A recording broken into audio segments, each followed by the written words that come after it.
ایک درویش تھے، ایک مسجد ہے کوبے والی، ان میں ان کی قبر ہے. کوئی زیادہ سال نہیں گزرے، زیادہ زیادہ 40-50 سال گزرے ہوں گے. وہ جب دنیا سے فوت ہو گئے تو ان کی دل کی دھڑکن بہت تیز تھی. دل زندہ ہے کہ نہیں فوت ہو گیا. ڈاکٹر کو بلایا، اس نے کہا جی جسم سارا فوت ہو گیا ہے. اس نے کہا دل، انہوں نے کہا دل نہیں مرا. میں ان کی قبر پہ کبھی کبھار جایا کرتا ہوں، ایک مسجد کے ایک کونے میں ہے. وہ دل زندہ تھا، دھڑک رہا تھا. آخر طے ہوا یہ دل زندہ ہی رہے گا، اس اللہ کی امانت کو لحد میں پہنچا دو. وہ دل زندہ کیوں تھا؟ اس شخص کے، اس درویش کے کچھ معمولات ہیں، میں بتاتا ہوں. وہ کبھی وضو کا پانی ضائع نہیں کرتے تھے، وضو اہتمام سے کرتے تھے، تھوڑے پانی سے وضو کرتے تھے، مسواک استعمال کرتے تھے. وہ ہر وقت بندہ ذکر کرتا تھا، اور کبھی سورت ملک نہ پڑھی ہو اور سوئے ہوں، سورت ملک یاد کی، پھر یاد کی، پھر یاد کی سورت ملک. اور کبھی اور درود پاک کا اہتمام کرتے تھے. لیکن پڑھتے کیسے تھے؟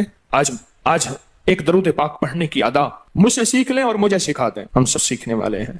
رسول اللہ صلی اللہ تعالی علیہ وسلم کا، میرے کملی والے کی اداؤں کا استحضار کرتے ہوئے، میرے حضور کی وفاؤں کا، میرے حضور کے احسانات کا، احسانات ساری کائنات کے جتنے بھی ہیں ان کے احسانات ہیں. میرے حضور کے جو احسانات ہیں ان سے بڑھ کے کوئی احسان نہیں. کسی نے امام زید سے پوچھا، جن کے نام پہ زیدی سادات ہیں، وہ ڈوب کے کچھ پڑھ رہے تھے، بہت ڈوبے ہوئے. کسی نے پوچھا کہ آقا کیا پڑھ رہے تھے؟ فرمایا درود پاک پڑھ رہا تھا. اور پوچھا کہ حضرت یہ ڈوب کے کیا؟ کہا اپنے بڑوں کے احسانات کا استحضار تھا کہ انہوں نے ہم پہ احسان کیا. امام زید کی ادائیں ہیں، استحضار ہو ساری کائنات کے احسانات، لیکن جو احسان میرے کملی والے کا ہے وہ کسی کا ہو نہیں سکتا. جو احسان میرے آقا کا ہے وہ کسی کا ہو نہیں سکتا. احسانات ہوں. اچھا پہلے تصور میں آئیں گے، پہلے زبان پہ، پھر تصور پہ، پھر توجہ پہ، اور پھر ایک وقت ایسا آئے گا، ایسا محسوس ہوگا کہ میرا حضور ہے، ان کے ہاتھ مبارک ہیں، حوض کوثر کا پیالہ ہے، وہ مجھے دے رہے ہیں، میں پی رہا ہوں، اور اس کا ذائقہ میری زندگی میں کبھی جائے گا ہی نہیں. ایسا ہوتا ہے جن کے ساتھ یہ بیتی ہے بات، ایسا ہوتا ہے، اور 100% ہوتا ہے، اور 100% ہوتا ہے. ایسا ہوتا ہے. مشق کرتے کرتے آپ اس مقام تک پہنچ جائیں گے، مشق کرتے کرتے اس مقام تک پہنچ جائیں گے، خود محسوس ہوگا اور جاگتی آنکھوں سے محسوس ہوگا. اور مشق کرنی ہے حضور کے احسانات کو سامنے رکھ کے. ایک تسبیح تو درود پاک پڑھ لیا کریں زندگی میں، روز ایک، چاہے زندگی یعنی دن میں کسی وقت بھی صبح شام پڑھ لیں بہتر ہے. ورنہ ایک تسبیح ایسی جس میں حضور کے احسانات ہوں کہ یا رسول اللہ آپ کی برکت سے آج میری پیشانی سجدوں میں ہے. یا رسول اللہ آپ کی برکت سے آج میں آپ سے مانگنے والا، آپ کے رب سے مانگنے والا ہوں، اور اس کے غیر سے مانگنے والا نہیں ہوں. یا رسول اللہ آپ کی برکت سے میں قرآن کا حامل ہوں، سجدوں کا حامل ہوں، نماز کا حامل ہوں، اور آپ کی برکت سے یہ ملا مجھے نیکیاں، یہ عبادتیں، یہ سعادتیں، یہ راحتیں، یہ رحمتیں، یہ برکتیں، یہ خیریں ملی یا رسول اللہ آپ کی برکت سے. ایک تسبیح ایسی ہو جس میں میرے آقا کے احسانات کا سخت ترین تصور ہو، سخت ترین خیال ہو، اور سخت ترین استحصار. ایک تسبیح ایسی ہو. اچھا پہلے یہ تصور میں بات آئے گی، پھر تصور بڑھتا چلا جائے گا، پھر یہ تصور ترقی کی راہیں اختیار کرے گا، پھر یہ ترقی اور آگے بڑھے گی. بڑھتے بڑھتے ایک وقت ایسا آئے گا کہ احساس ہوگا کہ حضور سامنے تشریف فرما ہے اور میں آقا کے قدموں میں بیٹھا ہوں. آنکھوں سے، جاگتی آنکھوں سے چلوے نظر آئیں گے، جاگتی آنکھوں سے نقشے نظر آئیں گے، جاگتی آنکھوں سے دیدار مصطفیٰ نصیب. کئی درویش تھے، کئیوں نے کہا ہمارے لاہور میں شادرہ ہے، وہاں ایک صاحب تھے، کسی درویش کے پاس گئے، اس نے کہا جی مجھے حضور کا دیدار کرا دیں. فرمایا آنکھیں بند کر. آنکھیں بند کر کے تو اس دم اس کی جھٹکے سے آنکھیں کھولی. کہا اللہ کی قسم میں نے حضور کا دیدار کر لیا. جاگتی آنکھوں سے آپ آج فیصلہ کریں، ایک تسبیح درود پاک کی پڑھیں، صبح شام پڑھیں، 12 تسبیحاں پڑھیں، 16 پڑھیں، 100 پڑھیں، 1000 پڑھیں، لاکھ پڑھیں روزانہ، لیکن ایک تسبیح ایسی ہو جس میں حضور کے احسانات، حضور کی شفقتیں امت پہ، حضور کی محبتیں امت پہ، میری کملی والے کی عطائیں، شفقتیں، مہربانیاں، کمالات، احسانات، اس کا تصور کرتے ہوئے پڑھیں. پہلے تصور نہیں جمے گا، پھر آہستہ آہستہ آہستہ یہ تصور توجہ میں تبدیل ہوگا، تصور توجہ میں تبدیل ہوگا، پھر یہ توجہ دھیان بن جائے گا، پھر دھیان اعتقاد بن جائے گا، ایقان کہتے ہیں جسے، پھر ایقان یقین کی شکل اختیار کرے گا. جب یقین بنے گا نا، پھر ایسے اللہم صلی علی پڑھیں گے اور صلی علی کے سارے نقشے سامنے آ جائیں گے، صلی علی کے سارے نقشے سامنے آ جائیں، ساری کیفیتیں سامنے آ جائیں. ایسے لوگوں کو سنو جو فائدہ ہوتا ہے وہ طی الارض حاصل ہو جاتا ہے. ایسے لوگوں کو طی الارض حاصل ہو جاتا ہے. طی الارض یہ ہے کہ اللہ کے بعض اولیاء بندے ایسے ہیں وہ پہلا قدم اٹھاتے ہیں تو دوسرا قدم 1400 میل کا ہوتا ہے.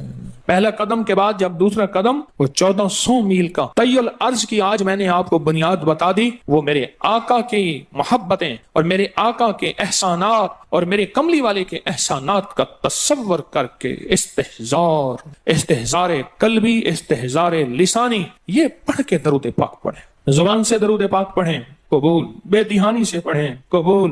درود ہے ہی ایسی عبادت. بے توجہ سے پڑھیں، قبول. مصروف زندگی میں پڑھیں، قبول. وضو پڑھیں، قبول. بے وضو پڑھیں، قبول. پر ایک تسبیح کوئی ایسی بھی پڑھ کے دیکھ لیں جو میری آخرت کا سامان بن جائے اور دنیا میں مرنے سے پہلے اللہ میرے دل کی آنکھیں کھول دے. چہرے کی تو کھلی ہیں، اللہ دل کی کھول دے.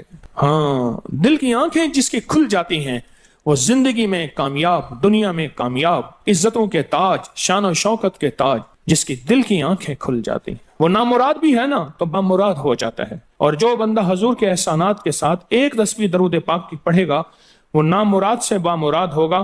اور بامراد کیسے ہوگا ذرا غور سے سنیں. بامراد کیسے ہوگا ذرا غور سے سنیں. بامراد ایسے ہوگا کہ اللہ پاک اگر اس کی پیشانی پہ بدبختی، شقاوت، ذلت، لعنت لکھی ہے، اللہ درود پاک استحزار سے پڑھنے کی برکت سے اس کی پیشانی پہ رحمت، عطا اور شفقت، مہربانی، محبت اور کرم لکھ دیتا ہے. ایک تسبیح ایسی پڑھ لیں جسے ایک تسبیح پہ استحزار ہو، دل کی کیفیتیں، دل کی گہرائیاں ہوں. جسے ایک تسبیح پہ، اس ایک تسبیح کے بعد پھر آپ اپنے وجود کو دیکھیں. ایک فائدہ اور ہوگا جو جنہوں نے یہ عمل کیا انہوں نے بتایا. ایک فائدہ اور ہوگا، وہ فائدہ یہ ہوگا کہ جسم ہواؤں میں تحلیل ہو جائے گا. یہ وجود ختم ہو جائے گا. یہ جو موجودہ وجود ہے، دیکھیں آپ جو خواب دیکھتے ہیں نا وہ بھی آپ کا وجود ہوتا ہے. وہ روح کی دنیا کا وجود ہوتا ہے. یہ تن اور من کی دنیا کا وجود ہے. اس وجود کو فنا ہے، روح کی دنیا کے وجود کو فنا نہیں ہے، بقا ہے. پھر آپ کو روح کی دنیا کا وجود ملے گا اور روح کی دنیا کا وجود پھر کائنات کی سیر کرے گا اور کائنات کے جلوے دیکھے گا، کائنات کے مظاہر اور منظر دیکھے گا. پھر آپ زبان پہ نہیں لا سکیں گے کہ لوگوں کے برتن چھوٹے ہیں. اور فرمایا پھر یہ شخص اپنے آپ کو چھپائے گا ایسے جیسے کوئی ناپاک کپڑے کو چھپاتا ہے. اپنے عیبوں کو جو چھپاتا ہے ایسے اپنی اس ولایت کو چھپائے گا. ایک تسبیح سے ابتدا ہوتی ہے، ایک تسبیح سے. میرے شیخ رحمت اللہ علیہ نے مجھے 1984 میں بیعت فرمایا اور اس ایک تسبیح کے پڑھنے کی ترتیب فرمائی. اللہ کرے مجھے بھی مل جائے. مشق کریں، محنت کریں، ایک تسبیح ایسی مل جائے درود پاک کی جو میرے وجود کے اندر کے سارے نظام کو دھو دے، میرے من کو، میرے تن کو دھو دے، میرے جذبوں کو دھو دے، میری آنکھوں کو، میرے کانوں کو دھو دے، میرے ہاتھ پاؤں کو دھو دے، میری ناپاک تنہائیوں کو دھو دے. اور ایسا دھو دے کہ جب اللہ کے حضور حاضر ہوں جیسے میرا کفن سفید ہو ایسے میرا دل بھی سفید ہو، سیاہ نہ ہو. یہ ایک تسبیح میری زندگی میں، ایک تسبیح ایسی ہو میرے حضور کا احسان کر، آپ کے احسانات. اللہم صلی علی محمد و آل محمد، اللہم صلی علی محمد کما تحب و ترضی لہ، اللہم صلی علی محمد بعدد کل دائن و دوائن وبارک وسلم. کوئی بھی درود، مسنون درود ہے اسے پڑھیں، ایک تسبیح پڑھیں، پر پڑھیں ایسے. اور میں یہ نہیں کہتا کہ صرف ایک ہی پڑھیں، یہ میں ابتدا بتا رہا ہوں، یہ ابتدا بتا رہا ہوں. اگر اس ابتدا میں ایک تسبیح ایسی پڑھنی شروع کر دیں، زندگی کمال، حیرت انگیز کمال. ٹینشن کا علاج آخری درجے کا، ذہنی دباؤ تناؤ کا علاج، ہائی بلڈ پریشر کا علاج، لا علاج بیماریوں کا علاج، الجھی ہوئی زندگی کا علاج، ناممکن مسائل کا علاج اور پریشانیوں کا علاج، دکھوں کا علاج، مسئلوں اور مشکلوں کا علاج. ایک تسبیح دھیان سے پڑھی ہوئی. پھر ایک تسبیح کریں گے کیا؟ یہ فرشتوں کو ہدیہ کریں کہ میرے آقا کی بارگاہ میں پہنچائیں. نیک زمزم کی روحیں ان کو ہدیہ کریں، میرے آقا کی بارگاہ میں پہنچائیں. اور اللہ کے نیک ولیوں کو، صالحین کو ہدیہ کریں اور نیک جنات کو ہدیہ کریں. ہاں، یہ ایک تسبیح ہدیہ کریں. فرمایا کتابوں میں ہے جتنی بھی نیک روحیں ہیں اس دنیا میں، کائنات میں جہاں بھی وہ بندہ فوت ہوتا ہے، ہر نیک روح، جنتی روح زمزم کے کنویں میں اس کا قیام ہے، اس کا مسکن، اس کا قیام زمزم کے کنویں میں ہے. اور جتنی بھی بدکار روحیں ہیں وہ دنیا میں جہاں بھی مرے ان کا قیام برہوت ایک کنواں ہے جو یمن میں ہے، اس کنویں میں ان کا قیام ہے. حضرت شیخ الحدیث نے اپنی کتاب میں لکھا رحمت اللہ علیہ نے،